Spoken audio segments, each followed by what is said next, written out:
And now, Podtendo presents Final Fantasy IX. In this retrospective, we're going to be doing a deep dive into characters, some of the thematical elements, and just what makes this game so fantastical. Please enjoy. Hey guys, welcome back to Podtendo's Final Fantasy IX retrospective. And as we journey through the last great adventure on the PlayStation 1, at least in Final Fantasy terms, I don't know about other RPGs that came out. I'm not going to get a bunch of fanboys telling me that Star Ocean 3 was amazing. I'd be like, okay, cool. We're going to discuss the pop cultural... Nope. In this one, we are literally just looking at Disc 3, the story, what happened in the game, and then a couple character studies. Previously, we looked at Disc 2, and I think we did development details. The final one, we have the final development details, some side quests, and the ending. So that's what Disc 4 is about. But today, again, we're literally just looking at Disc 3, which basically contains a lot of story. Probably the most story and the meatiest part of this entire adventure. I am your co-host, Mick, and I'm joined every episode by my lovely and talented co-host, Tyson. Cool. Still having fun with Final Fantasy IX? Yeah. I mean, I love this game. Disc 3 is where some of the, I guess, because it is like kind of the meatiest part of this game, a lot of the parts I dislike of this game do actually crop their head up. But yeah, for the most part, having a lot of fun. I'm actually finished at this point because Disc 4 ain't so long, unless you have a ton of side questing you want to do. But we'll save that for another day. Yeah, as we're playing through this, I was like, man, we're getting like really close to what I feel like it should be the climax of the story. And then Disc 4 is maybe an hour of gameplay. And I was like, I see, it's one of those. Okay, awesome. Well, that's unfortunate. Had we known that, we maybe could have broken this game up just a little bit different. But because, again, we're going disc by disc, we're going to stop and be like, but so much more happens. Tune in next time for the end of the story. It's going to feel very anticlimactic. And it kind of did, I guess, back in the day. For some reason, if you didn't have access to Disc 4, you had to wait. Like at a rental market. Oh, man. I don't know if that was like an issue, but like the kid that rented this game and beat it sucks. Like Disc 4 rental, waste of time. Yeah, well, especially if you're like, man, I should just stuck it through. There wasn't that much more to go. Unless you really were one of those kids that want to do all the side quests. But I imagine it was like every weekend, like you maybe like the kid powered through a disc, right? He did like Disc 1 and Disc 2 and Disc 3, and he's like, oh, this is it, guys. It's so much better than buying a game. $40. Idiots. I spent only $5 per rental, or $10 probably. That fourth one just like breaks the bank, and they're just like, an hour? An hour in a cutscene? It's terrible. But this game is, again, Disc 4. It's awesome. We're going to have some fun content. That's why this one is not a lot going on. It might be a very short, like we could probably do some 30 minutes if we really wanted, and we might. So, cool. Awesome. With that, Final Fantasy IX was developed by Square, sold 5.83 million copies, release date was July 7th, 2000. How Long to Beat has this game at 38.5 hours. eBay, you'd have to spend the $66 to get a copy of this on eBay. And on eShop, it's about $28. So probably more PlayStation 4 Xboxes for that price versus the Switch. Maybe it's a bit more expensive. I think it's like comes... I know the physical copy is closer to 60, 70, 80 maybe dollars. I'm not sure what I spent on my physical copy for this game. Yeah, I have the digital copy. It goes on sale all the time. So in my mind, it's just like, wait till it goes on sale. It goes on sale at least 2 to 3 to 4 to 5 times a year. I know, but I'm like, I have that issue where I just need to own the physical. Yeah, as someone who has moved quite a few times in their lives, after a while of moving DVDs from location to location to location, you just go, I hate physical media some days. Don't get me wrong. I love it and I'm an advocate for it. But yeah, there's some days where digital, just like my password is just like 12 characters in my email. Then I just have everything and I can just click, re-download everything. Yeah, okay. I mean, again, fair. It's fine. I'm not adding padding to this at all. Great. Yeah, I mean, in terms of this experience, too, you could just emulate it. So, digital, physical. Maybe I'm the fool for spending money on this old game. Yeah, probably. Especially, do I have a physical copy on my PlayStation? Yeah, of course I have it. Idiot. Spend more money. Dummy. I am so special. Where to play? You can play this on PS1, Android, iOS, Windows, PS4, Nintendo Switch, or Xbox One. Wow, great, awesome. Do we need a story recap? So, again, there's no fluff. We're not talking about... I was going to do Easter eggs or something on this episode, right? But then, again, just based on how small Disc 4 is, extra stuff. So we'll look at Easter eggs. We have some more character studies. We have maybe a little bit more in depth on kind of the world talk, like even like a development details, as well as I think we're going to do the side quests in the next episode. So this one, just story. Ready to recap Disc 2? Sure. Okay. Let's do it. All right, so we're going to set you that up. We're going to go through this disc, and then that's kind of it. So, needed to add some rambling. We can't get into the level notes too soon. This is like the first for Podtendo. Story recap. Our heroes, recovering from their loss, see a big tree city being attacked, help, and escape to Alexandria Castle to rescue the now kidnapped Garnet. The group recovers in a destroyed Lindbaum before traveling via Fossil Roo to a lost continent.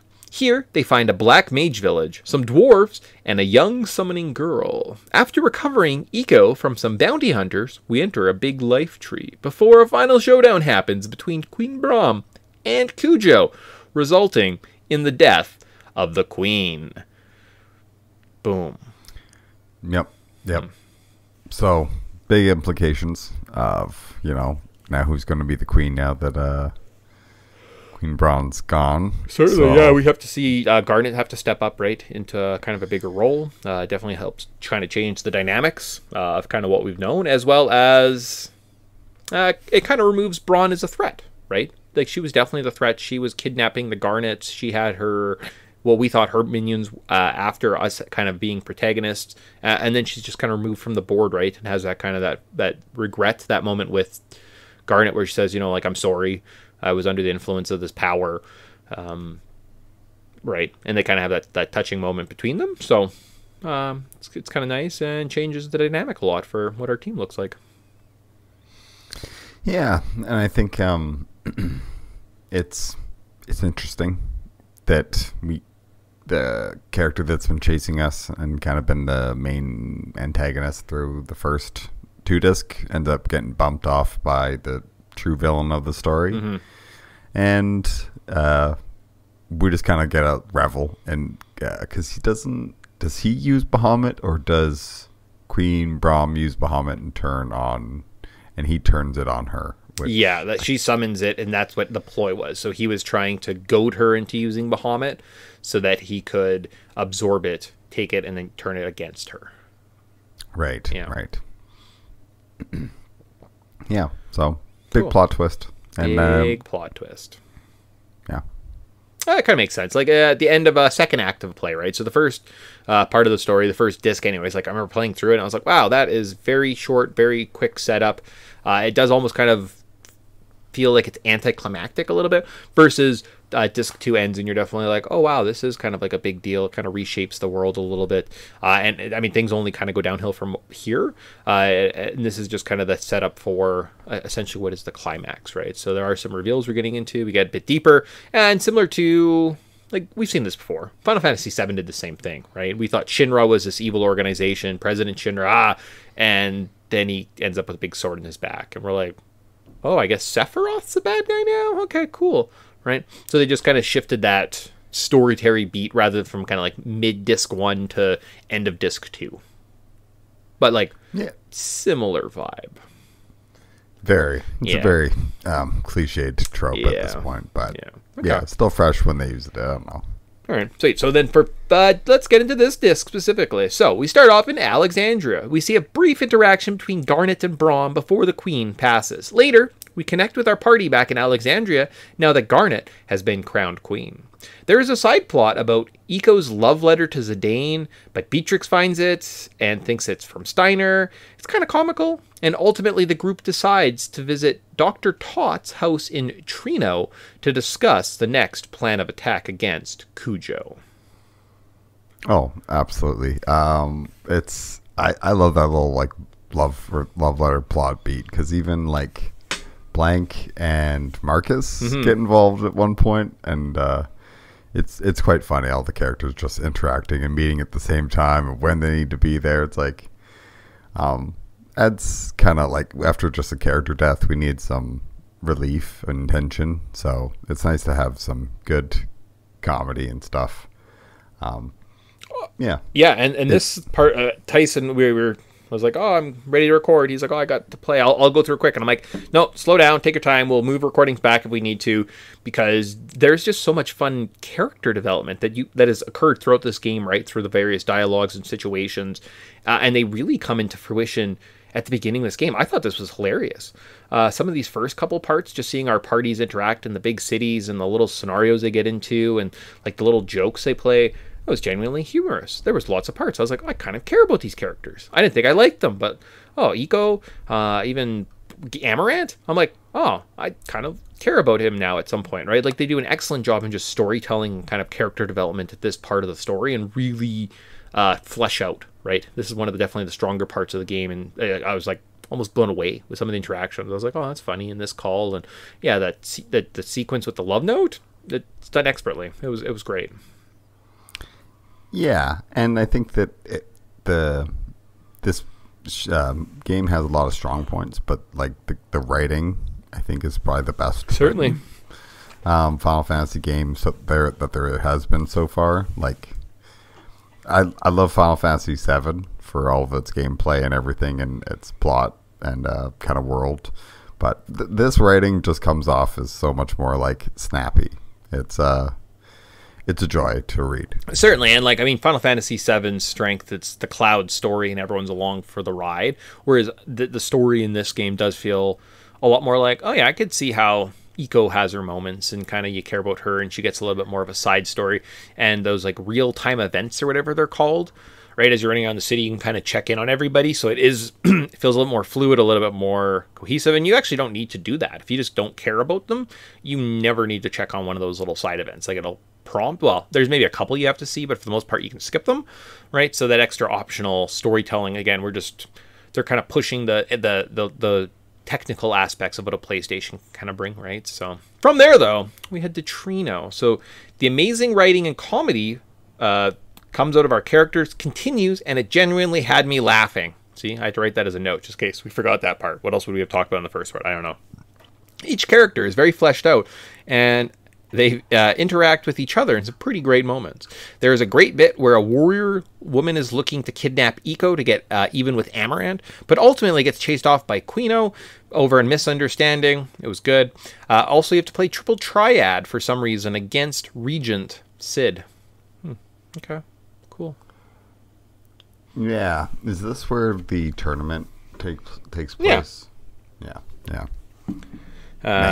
Hopefully, if it collected a bunch of cards, you kind of just have to play triple triad, one of the watered down versions of this game, and apparently it can just be random. That's one of the greatest complaints. I was watching some videos, and people say, well, the worst part about this is you can have your strongest card, and there's a random chance that it just loses to the worst card in the game. Yeah, this is my least favorite part of this game is the triple triad. Like, I hate bad card games, and this is a terrible card game. Yeah, I didn't play it much. I famously, in my life, because I know about this story. I've heard it. I remember playing this back in the day, and it was probably around this part of the game, right? You have some bigger level cards. You fought some good monsters, right? You probably have a pretty good deck. You win this tournament, and you're like, oh, I'll play some more. And at one point, I got to a point where I'd won some games, and I just saved. And I was like, I'll play one more game. And ended up shutting the PlayStation 2, like ejecting the disc. But there's enough ROM that I was able to keep playing. I won, I don't know, 10, 15 more games. My deck was amazing. Like, I fully blued out or redded out whatever team I was on party. So I had all these elite level cards. But now the game, like, I couldn't, once I exited the screen, it just died. And I couldn't put the disc back in. So that was unfortunate. This time through, I don't think I played it as often. Although some of the ghosts in the end level, I think in like disc 4, you can like fight some ghosts. I had one guy take all my best cards, and then I lost like another time, like right after that, with all my best cards. So I lost like my 10 best cards. So I don't think I'm ever going to play triple triad again, at least on that save file. That's fair. Losing all your cards does stink. Yeah, I don't know. if I am forced to play Triple Triad, I guess I'm forced to play Triple Triad, but I hate it, and I will skip it every time I'm given the option to skip it. Okay, that's fair. I mean, if you want to play a good card game, obviously you play Final Fantasy VIII, so... yeah, that's the world we live in. All right, so now, however, though, back to Alexandria. Garnet is called to a magical tower on the castle as the group from Trino races back to Alexandria since Cujo has appeared and started attacking the city. Steiner and Beatrix defend the streets, while Eco magically falls to Garnet and they summon the Alexander to protect the castle from Bahamut. They are able to hold off the attack, but the ship Invincible appears and abducts the Protector, and the true villain, Garland, appears and fires Cujo. Yeah. Garland shows up in his spaceship. Yep. Because apparently we always have space in Final Fantasy games. Well, it's like a wind ship that's in the sky that has this big red magical beam that can like suck up summons, and it appears as an eye. So throughout the adventure we keep seeing the Madame Sari, the summoner village that was destroyed at the beginning, flashbacks to this big eye. It's this ship. It's a magical summoning sucker ship.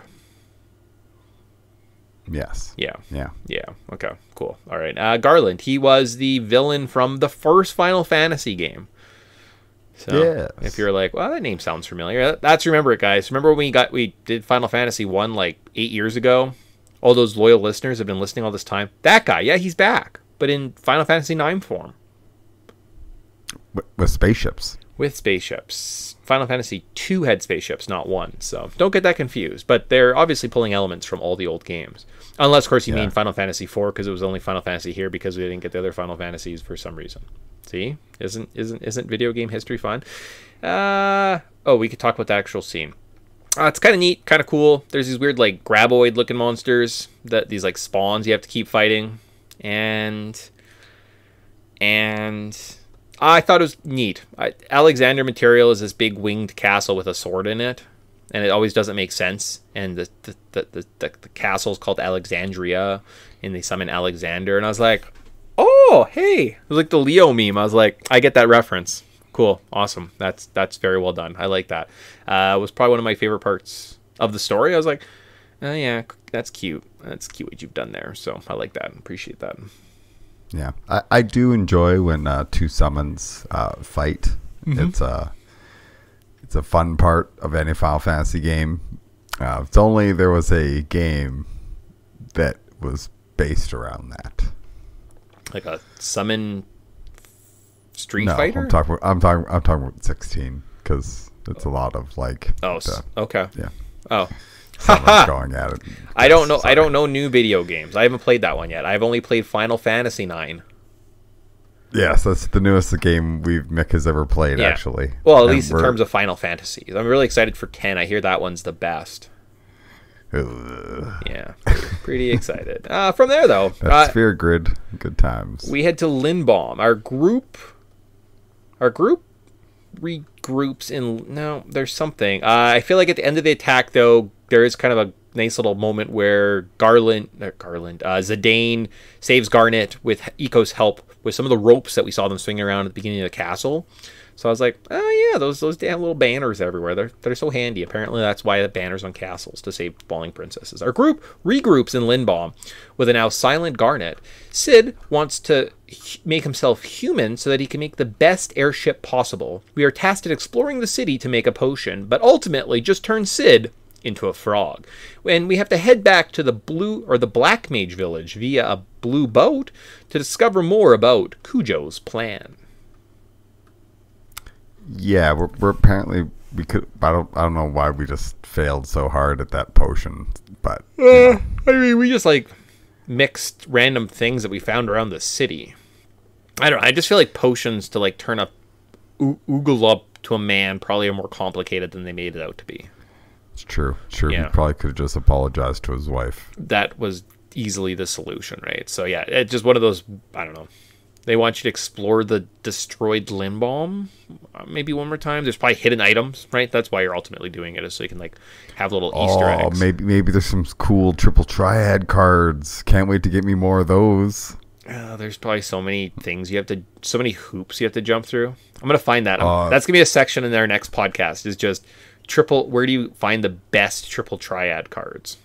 Or like most non-rewarding triple triad card. To like, if you have to do something like 600 times and it just like gets you a crappy card, like, and then you get it, and then you lose to like the most basic little goblin guy because you're like, oh, I hate this game. Because the RNG rolled 0. Oh no, I got that weird 256 out of 255 Pokemon glitch and missed. Oh no, it's the worst. From there, though, however, we go to Elevert. So the Black Mages tell us about a desert. We have to find a secret entrance via Antlion Hole, now captured by Cujo. He tells us that we must enter an ancient structure for him due to a magical barrier. He also gives us access to an airship. Inside the dungeon, we find 4 plates that are related to the location of 4 magical shrines. The dungeon has a lot of future tech and talks about some planet named Terra? Yes, a whole different other planet called Terra. It's different from Gaia.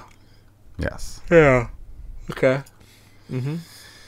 Okay. Which I was going to try to, before this podcast, I was going to actually like, which Final Fantasy games have actually referred to their place as Terra or Gaia? Like, is there a distinction? Like, it's like 2 and 4. I feel like Gaia is definitely more popular because that one stands out of my mind. I'm like, oh, I feel like I've heard Gaia before, right? Yeah.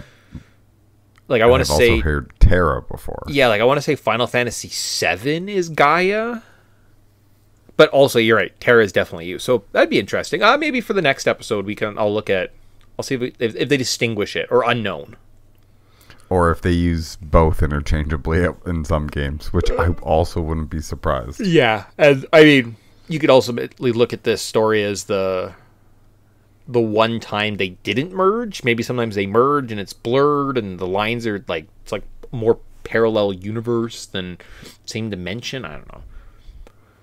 We'll break it down. Or not. Just give us some time. Or not. This might just be hype for hype's sake. So, but yeah, that's something I'll add because there's not a lot. I have like 5 more points and we're done. So this literally might be like a 30-minute podcast. So, well, at least we have time to talk about the next Jurassic Parks. So, yes, yeah, yes, cool. All right, from there though into the Desert Palace. So thanks for Frog Sid, our party is rescued from Cujo's cages, and we can now explore and solve his palace, solving puzzles, collecting gear, and defeating his security system, ultimately reconnecting the 2 parties, minus Eco, who was kidnapped. Okay, all right.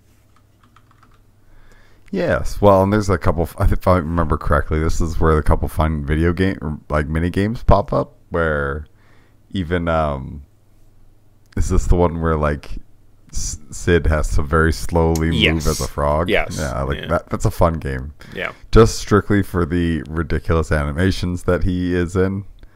But a good time not to have 2 times speed on. Oh, I got caught so many times. Like I wasted a whole minute, and you have 4 minutes to do it. And I was like, I won't have enough time. And then at one point, I got caught with like a minute and a half left. And I was like, I'm definitely failed.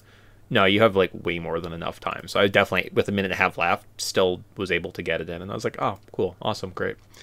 Other than that, yeah, you're playing around with some teleporters and kind of some, not generic looking, but a lot of these dungeons and deserts and earth palaces kind of all look the same. Unless I'm seeing a picture of it, I'm like, I couldn't tell you anything about the aesthetics of this place. I feel like there's like blue with maybe gold holes or crevices all over the place. Yeah. Okay. You're not like, oh, you don't remember the Desert Palace? Like the back of my hand. Okay, perfect. Excellent. Well, as long as one of us is up to date. So any questions, if you can leave comments, or apparently, what is our something somewhere, one of our shows, it always, whenever I download a new show, it's like, send us a text. It's like the first cue that gets prompt. So I must have copied and pasted something somewhere in our like Buzzsprout account whenever I like save it. So on all of iTunes, everything, it's like, this is our show, send us a text, and then it's like the description of the episode, and I'm like, send us a text message. Why is it written like this? I don't know. It's just, I was like, That's strange. I should go back and fix that. Or, like, go forward at least. Maybe not fix the old ones, but going forward. But send us a text. Tyson will respond because he knows everything about the Desert Pals. From there, though, we head to Easto Gazo. So we chase Cujo to a new continent, find an ancient monastery, and explore an old mountain / mine area. At the end, we find Thorn and Zorn, who are trying to extract the summons from Eco, but since he isn't 16, they fail. They merge together into Melta Gemini, but are defeated by her Mog summon.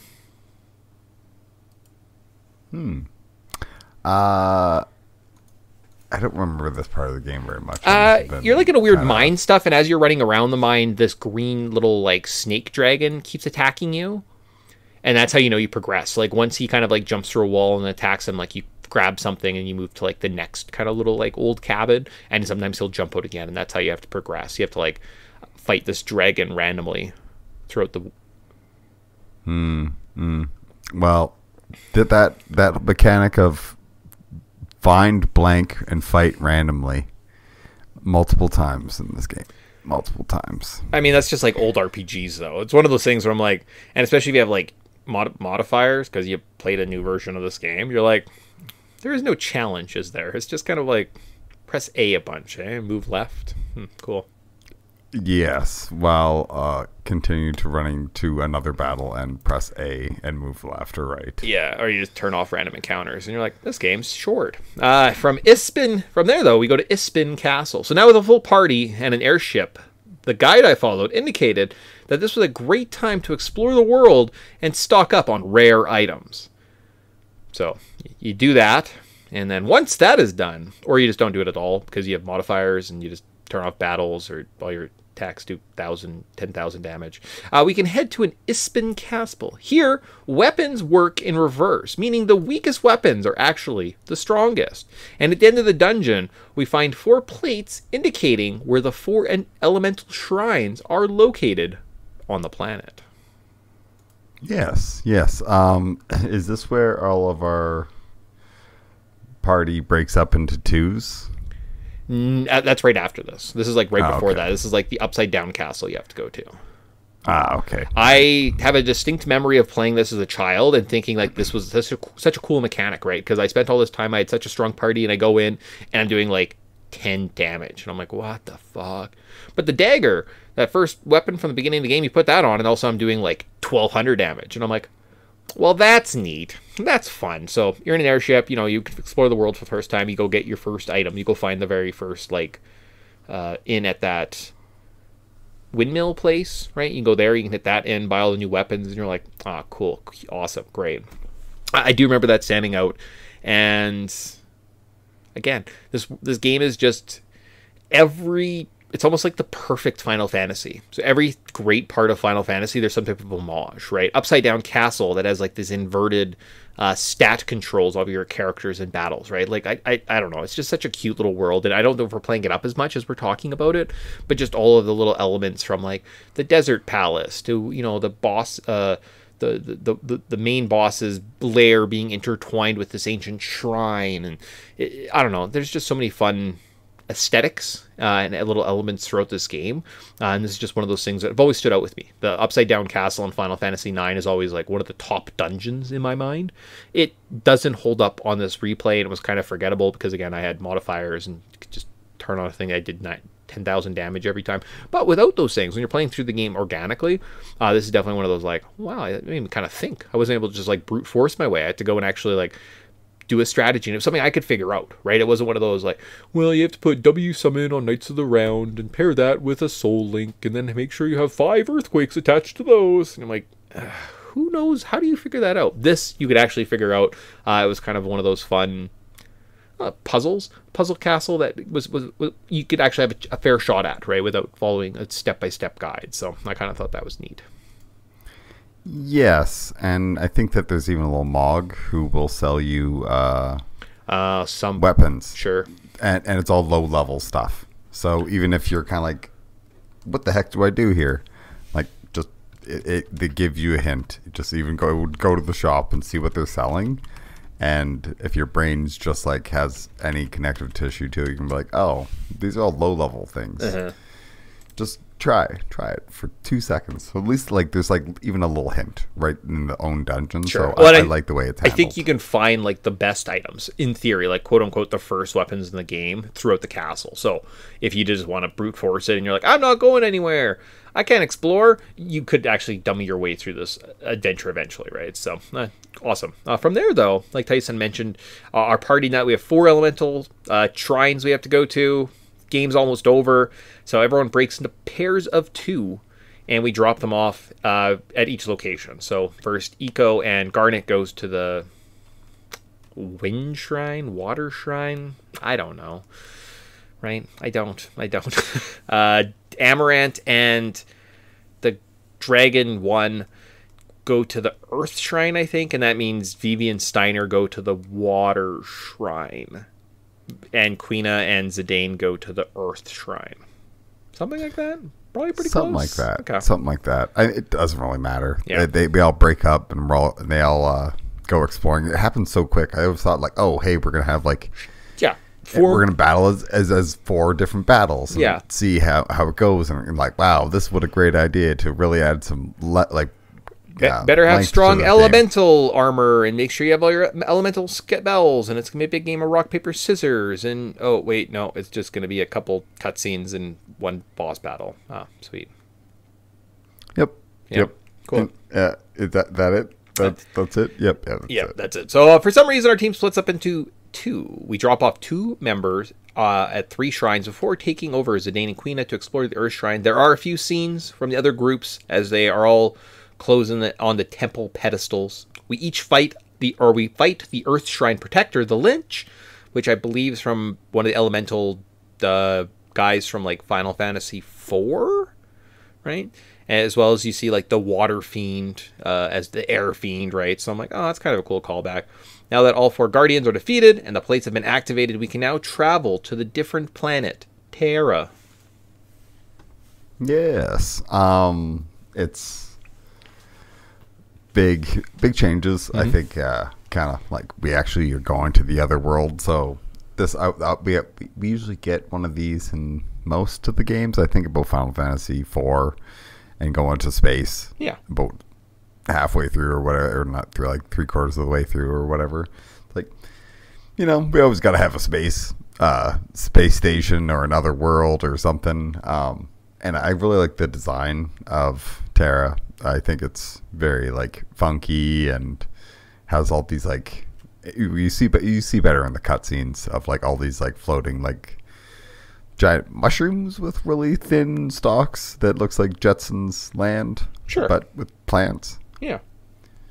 So very cool. I like the design, and we really start to kind of like learn a little bit more about like, hey, Zidane, you sure look like a lot of these people. Well, and they play around with that right away, right? So we end up on kind of a little astral plane or some type of weird grid with Garland kind of interacting with us.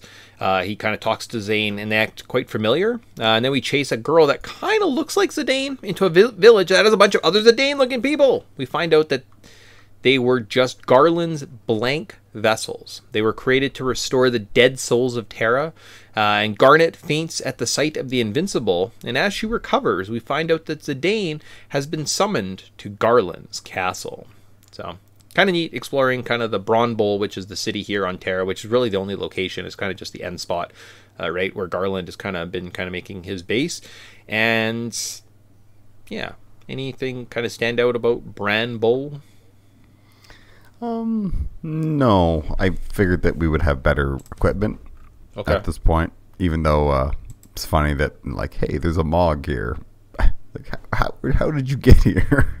Yeah, that's fair. But of course, they always need to be there. That's just like a kind of their thing. Yeah, exactly. Right. So yeah, that's fine. In terms of, I know Zidane a couple times mentions like a blue light. He doesn't remember much from his childhood except a blue light. So I don't know. Is it super satisfying? You're like, wow, Zidane, you're kind of like a vessel, just like Vivi, but you're like more special. Sure, maybe, cool, awesome. From there, though, we head into Pandemonium, which is Garland's castle. So inside Garland's castle, we must explore some teleporter rooms before finding out that Zidane is similar to Cujo, since they were both vessels made by Garland. Cujo sent Zidane to Earth before he was too powerful, Garland requests that Zidane now fulfills his role and helps Garland. We fight a white dragon, Garland, and finally Cujo. After defeating them all, Cujo kills Garland and goes into a trance where he destroys the Terran infrastructure. End of Disc 3. Yeah. Big moment of like kind of realize that Garland's kind of your father. Yeah. And Cujo's your brother, kind of in a weird way. And Cujo's kind of obsessed with this whole idea of like he's not immortal because he's kind of like left incomplete. Yeah. So it's interesting. That's the thing that kind of like makes him go crazy, and then we see a pretty amazing cutscene. I guess it kind of comes down to this whole game we've been playing around with like our limit breaks, our trances as they're called, right? Kind of gives us heightened powers, different abilities. And as Cujo goes into his final trance, he's like, this is it. This is the power I've needed. I've needed to use this transform so that I can finally destroy Terra and Gaia. I'm sick of everything. I'm done with it. Life is pain. And I'm going to destroy existence, right? And you're like, oh, okay, neat, cool, awesome. Yeah, kind of big crybaby. Yeah. Yeah, that kind of ends, and you're like, I see. That was the story after all. Our hapless hero was actually the villain. This falls apart. I mentioned that I loved lots of the character interactions early on, and even still going forward. Some of the times when they interact and they touch each other, you're like, oh, these are actually fleshed out characters, and that stands out. And that's one of the greatest parts of this game, right? I'm glad that we're doing at the end of these shows, we're doing like character studies, right? So today we're going to talk about Amaranth and Garnet quickly, kind of before we get out of here, but just the story kind of falls flat. It's hard to follow. It's kind of all over the place. As I'm reading the notes, Tyson's probably like, yes, but gun to your head, could you tell me what happens next after any point in this game? No, they kind of just seem like they're a lot of intersecting stories. The story it's okay. It's definitely a good conduit that kind of takes our characters from point A to point B, but I just don't really feel the gravitas of like, what? I was a blank vessel the whole time? Yeah. And knowing the story after the fact, it does kind of a clunky way. Like, it introduces it kind of clunky. Yeah. Like, it's almost like, let's rush this into here, even make it overly complex and just jam it in there. And it just feels that, had this been a little bit more drip fed from disc 1 even, like, you could do a lot more with this story, because I think the story is very fascinating, about all the different, like, what the mist means, and sure. Yeah, I think it's a cool world. Yeah, certainly. I just think like you have to do way too much like homework and research just to kind of piece it together. Yeah, and like the identity of the main character, who's kind of just was a puppet for the villain. I'm like, it's kind of just Cloud, right? Basically. And like Squall had the same thing, where his identity is kind of like he's not sure of, and it's kind of turned, and the villains were using him, and I'm like, it's just been done, right? It doesn't land that well, and like I said, it's just kind of a okay, cool. There's a bit of a climax, right? So a couple points we'll talk about in the next show. Nothing super major. So again, we'll kind of next time talk about our final characters, right? A little bit more maybe into the story of identity that this game presents, if I get there. Definitely the best Tetramaster cards and side quests. So those are kind of the things we'll be talking about. So probably a little bit shorter there. But like I mentioned, that ends this disc. That ends the story. As good or bad as it is. Let's look at a couple characters, and then we will get out of here. So I believe this was our 1, 2, 3, 4. I don't know. One of our picks. Amaranth. Amaranth, the bounty hunter. The backstory on Amaranth. When Amaranth was 18, he started to make a name for himself in Trino. When he was 24, Amaranth worked as a bodyguard for a noble. And one day, Zidane stole something from his post. Amaranth tried to stop him, but Zidane framed him as the culprit. Amaranth was interrogated by the thief and was confused by his attitude. Now a wanted man, Amaranth soon fled Trino. Queen Braun hires Amaranth and a woman named Lanny to steal Princess Garnet's pendant and kill Vivi. Amarant asks if he can kill Zidane as well, but Braum says he can after he deals with her request. Neat. Yes. Well, who would have figured that Zidane was the cause of everything? But we knew that. Yeah, I think so. That's kind of why he has like this unfelt aggression towards kind of our main character there. We're like, oh, okay, neat, awesome. The anatomy of this character. So although Amarant appears from kind of most human character in the game, being much taller with blue skin, the Final Fantasy IX Ultima still lists his race as human. Amarant is a tall man with red dreadlocks that cover his eyes, a red chin-strap beard, bluish skin, large forearms, and an ape-like posture. He wears a green vest and trousers, a red belt around his waist, red bands to help his upper arms, and a green band on his wrist with brownish red boots. See, I cut down. We didn't talk about any of his transform. That's exciting. And the architect here is the bounty hunter. Not one of the greatest characters, not one of the most fleshed out ones. One of the guys that just shows up, and he's there. Bounty hunter, Amarant. Cool guy, right? Yeah. Well, I mean, I prefer Amarant to Quina. Because it's like, at least Amarant has feels useful in battle to me. Sure. He does a lot of damage, and I appreciate that. So it's all single hit damage or whatever. Yeah. But when in a boss battle, it's like that's all I care about. Yeah, it's fair. So he was cool. I always remember I wanted him as a kid. He was like the most sought after character. So getting him last definitely felt the most satisfying. This time around, I have less. I'm like, he just looks weird. I know he has Wolverine claws, but doesn't mean he's Wolverine. I don't have to love him. So that's why I don't use him that often. So I was like, cool, awesome, unless I had to. Our final character, though, moves into potentially one of the better characters in the game. At least what I think. Probably could have been picked in the first round or second round. I think she was probably like third pick or something like that. Was Princess Garnet/Dagger. One of the most interesting, well, probably the most interesting character in this game. So Garnet was called Sarah while she lived in Madame Sari as part of the summoner tribe. Like all summoners, she had a horn on her forehead. When Garnet was 6, she and her mother, Jane, escaped by a boat when the Invincible attacked the town, but her mother was killed. Garnet washed ashore in Alexandria, where she was discovered by the king. She looked almost identical to the Princess Garnet, who had died not long before from illness, with the exception of the horn. The king ordered the horn removed and that she become a replacement princess. Garnet was raised as the Princess of Alexandria, having lost her memory of her early years. She was told that she always lived in Alexandria Castle, and believing it, though Queen Braun was her mother. When she was 7 years old, Dr. Tot became her tutor. Garnet took to literature, something, I want to be your canary being her favorite. When she was 10, Garnet told Sidfabul, the regent of Lindbaum, met the king at the king, or Sid at the king's funeral. When Garnet was 15, she began to worry about a change that she saw in Queen Braun, and Tot stopped tutoring her. Garnet wanted to seek aid from her uncle Sid, but knew that her mother would not let her leave the castle. Her chance came on her 16th birthday when the Tantalus Theater Troupe arrived in Alexandria to perform I Want to Be Your Canary. Yes, it all comes full circle. Whoever removed that horn apparently did a crazy job. Like the plastic surgeons in Alexandria must be state of the art. I could see that. Yeah. That's all. Yeah. I mean, I feel like all ancient medicine always, it's magic. They just went like, bazap, minimize. So she has like just a tiny little horn. So much that you can't even notice. Yeah.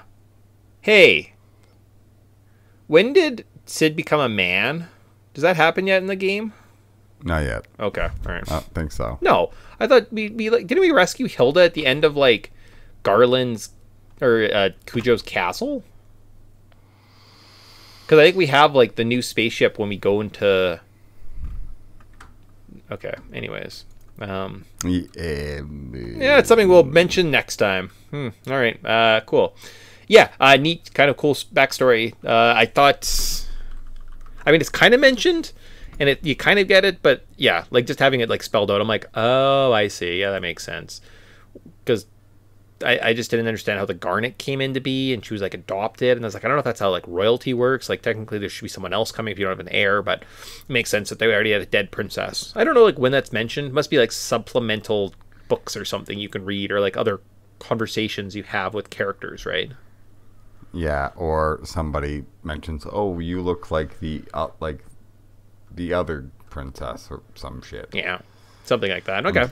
Anatomy of the character of Miss Garnet. She has long black hair and a ponytail.